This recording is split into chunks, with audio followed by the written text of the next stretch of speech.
need for a 2-player card game that's one of the strongest ones on the market that you've never heard of it? Well, then Trambahn is the game for you. Have you ever wondered what games you should keep or you should lose? Find out here at Purge Reviews. Trambahn is an interesting 2-player game because it's exactly something that should be in our wheelhouse. And it's a wonderful game. It's totally 100% a game you're missing out on. It's a very strong addition to any 2-player card game, and it's very, very, very good. At the end of the day, my wife didn't like it, and that's why I'm going to play 2-player card games. So I might as well just get to the punch here. It's going to be a purge. So it's going to be a purge because my wife didn't like it. But I'll tell you what, why she didn't like it was the theme. It really came down to the theme. It was just something that it just didn't pull her in, these trains that you're doing, and the theme was just not connected to the mechanisms of the game. Put that aside, because that's true. I'm going to talk good about this game. The game gives you multiple things to do with cards. It's very interesting in your decisions of how you're going to score, what you're trying to score, what you're going to force to score, what cards you're going to discard. Very interesting, and every decision you make feels like it matters. It feels like it's important into who's going to win. The scoring is interesting, the card play is interesting, and so is the hand management. It all comes together in a package and works brilliantly. And I really wish this game was re-released with perhaps a different theme so I could get my wife interested. Because if she's not going to play a 2-player card game with me, there's just nobody to play with. We might just go to something else at that point. And with so many games that we have, we really need to narrow this down. That's why we're doing this purge thing. The whole idea is to play our games, discuss them, and get rid of some. And sometimes you get rid of fantastic games. And that's what we're doing here. We're getting rid of one of the best 2-player card games you've never heard of, and you've never played, and you need to add to your collection. Highly, highly, highly recommend. And I'm purging. Here's Trambahn. This is for 2 players only. They make it very clear on that. You're going to have no insert inside and just a ton of cards. Wow. You're going to have some money cards on the back, and then you're going to have these pictures on the front. Everything is very generic. It almost looks like, I don't know, real cities, I guess. The information at the top is what you're looking for, which this could have been a little bit bigger, but it all fits in. Then you have these like historical photos that are in it, which are okay. You're going to have a scoring mat here, plenty of those inside.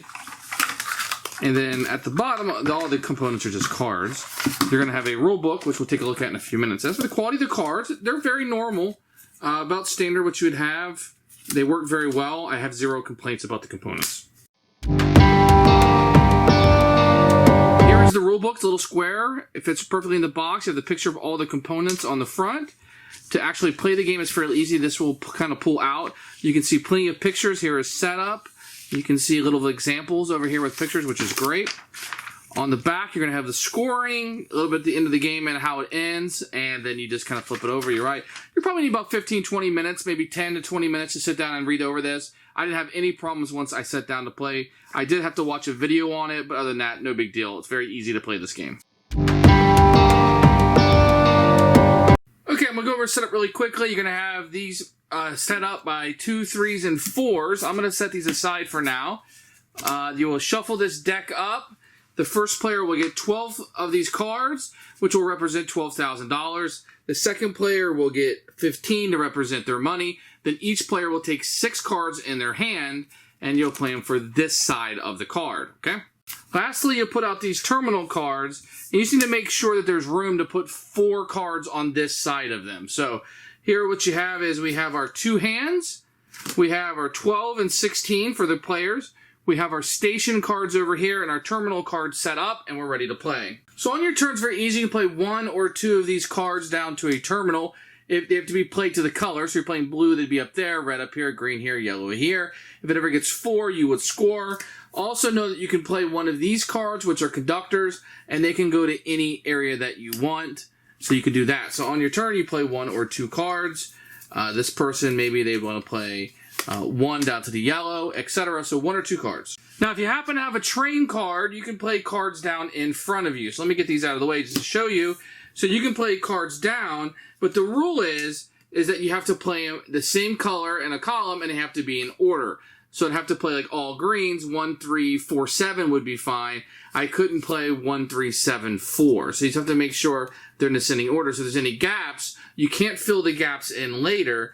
you would have to fill them in as you go. So a little bit of a risk there that you would have. Now, if you ever get 8 cards on this, you can start a new tour, but this is how that would be played. You gotta have money that you're gonna have. These are the backs that you drew at the beginning of the game. At any point, now you can give up cards and put them on this stack, which just gives you more money. So you're saying, hey, I don't need this yellow 5, I don't really want to play it, but I do need money later on in the game. So what do you do with money? You can spend this as money to purchase these trains. You can see this one costs $5,000. This one costs $15,000 that you're going to have. So you can buy these and purchase these to build these columns down here, which you're going to score. And I'll show you how this works in the scoring phase. Then, at the end of your turn, you're going to draw up 6 cards, and the next player would go. So once the 4th card is played out on one of these rows, then you're going to score this. In this case, you would score the greens. If there were 4 yellows that were out, then you would score the yellows, right? And if there were 4 reds, you would score the reds. And that's kind of how it goes. So you're going to be able to trigger these as the 4th one comes out. So the players will kind of want to get as many of these down. Let's say we're trying to score the greens. Get as many of these down as possible and then hit this before your opponent can get a bunch of greens down, so you'll score the most points. Now there's going to be 10 scoring rounds in the game, which you're going to keep track of on here. So these are only going to bust 10 times. It could be green at all 10 times, which is unlikely. But so you won't always bust everything when you want it or where you want it, because your opponent's going to be playing against you. So scoring is very easy. You're going to have these little numbers in the center, 1, 2, 3, 4, 5. You're going to multiply it by this, would be 10. So you're not counting the numbers on the left, you're counting the numbers in the middle, so that would be 2. And you multiply by this. So you can see how the multiplier of 4 would be worth a lot more than the multiplier of 2, but this one does cost 3 times as much to gather. Also, it's going to score anytime this gets 8 cards in it, it will immediately score and kind of be done. So you want to get 8 cards here to be able to score it also. So you want to score it whenever you can get the green. So I'm getting a lot of points here. I want to score green, green, green, green, green, and then this. So I might get my opponent to start getting greens also. Then it's very easy. You're going to, after the 10th scoring, you're going to get any extra tours that you might have, and then you just kind of score it up, and you can see who wins the game. Most victory points is your winner. Who should buy this game? Anyone who's looking for a 2-player card game. Anybody who has a spouse or a player they want to play a 2-player card game. It's very, very strong. This is a game that almost should be in anybody's collection who plays 2-player card games. It's that fantastic. Lots of decisions to be made in the game.